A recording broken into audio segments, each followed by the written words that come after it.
अस्सलाम वालेकुम, मैं Tanveer Ahmed ST home kitchen gardening से। How to grow brinjal at home kitchen gardening. Brinjal, eggplant, बैंगन बताऊं और कैसे बोलते हैं, सब कुछ बोलते हैं। तो काफ़ी ज़्यादा इस पौधे के नाम है। तो इसको एग प्लांट भी बोला जाता है, बाहर से ब्लैक ब्लैक और अंदर से वाइट वाइट, इस वजह से इसे एग प्लांट बोला जाता है।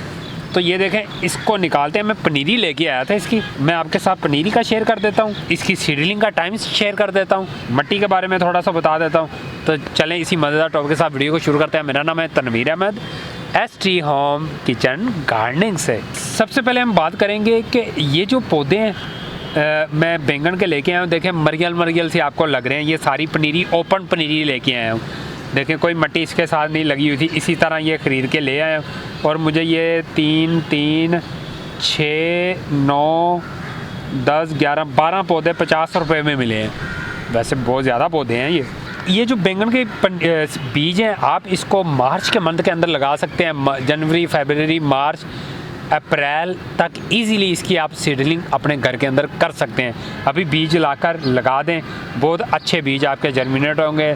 सीज़न खुल चुका है और बैंगन का सीज़न वैसे भी आ चुका है। अगर आप इस तरह पनीरी लाकर लगाना चाहते हैं तो पनीरी भी आपको नर्सरियों से मिल जाती है, तो आप पनीरी लाकर भी लगा सकती हैं। थोड़ा सा घर से बाहर निकलेंगे, नर्सरियों में विज़िट करेंगे या किसी वेजिटेबल मंडी के अंदर जाएंगे तो वहाँ से आपको ये चीज़ें मिल जाएंगी। कोई रॉकेट साइंस नहीं है, बहुत ही इजी काम है। वैसे यहाँ पे मैं आपके साथ शेयर करता चलूँ कि बैंगन के पौधे को आपने जब लगाना है, इसके बीज एक हाइब्रिड बीज होता है, एक लोकल बीज होता है। अगर आप हाइब्रिड बीज लगाएंगे तो आपको बहुत मज़ा आने वाला है। मतलब वो अच्छा बीज होता है, उसका पौधा जो ग्रोथ करता है वो पौधे की ग्रोथ भी बहुत अच्छी होती है।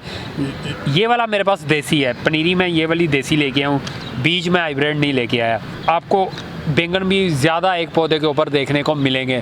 तो इस तरह आपको 2 से 3 पौधे एक घर की ज़रूरत के लिए लगाने पड़ेंगे, इससे ज़्यादा पौधे नहीं लगाने पड़ेंगे। अगर आप देसी बैंगन लगाएंगे तो आपको 7-8 पौधे लगाना पड़ सकते हैं एक टाइम की हंडिया के लिए। तो बैंगन जब एक दफ़ा लग जाए तो ये आपको 5-6 दफ़ा हार्वेस्ट अपने पौधों के ऊपर से ही दे देते हैं।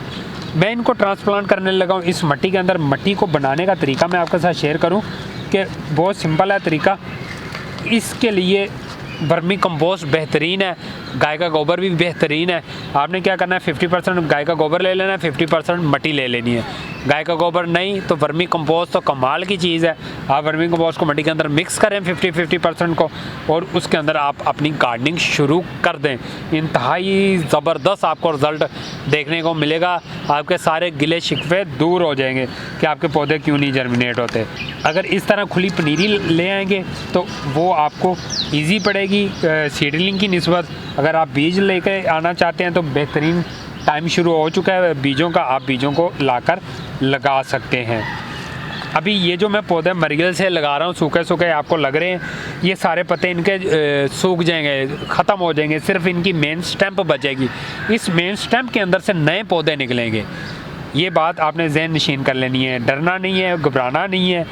तो यहाँ से नए पत्ते जब निकलेंगे तो ये आपका जो बैंगन का पौधा है ये झाड़ी नुमा बनना शुरू हो जाएगा और बहुत ज़्यादा ब्रांचेस निकलेंगी।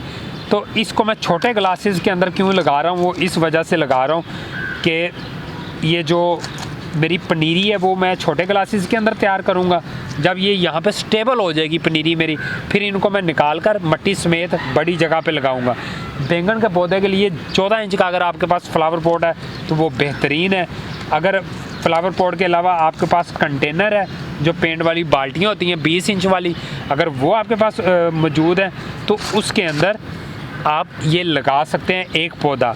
तो एक पौधा जब लगाएंगे तो आपको रिज़ल्ट भी बहुत अच्छा देखने को मिलेगा। हाँ, छोटे ग्लासेस के अंदर मैं इस वजह से लगा रहा हूँ, मेरी पनीरी जब स्टेबल हो जाएगी ना तो इसमें जो पौधे मरने हो गए वो मर जाएंगे, जो बचने हो गए वो मुझे पता है ये बच गए हैं, फिर इनको मैं बड़ी स्पेस पे लगा दूँगा, वहाँ पे 100% में फिर रिज़ल्ट इनका देखने को मिलेगा। इसको कहते हैं सेकंड स्टेज पनीरी ट्रांसप्लांट करना। तो ये सेकंड स्टेज में मैं पनीरी को ट्रांसप्लांट कर रहा हूँ। तो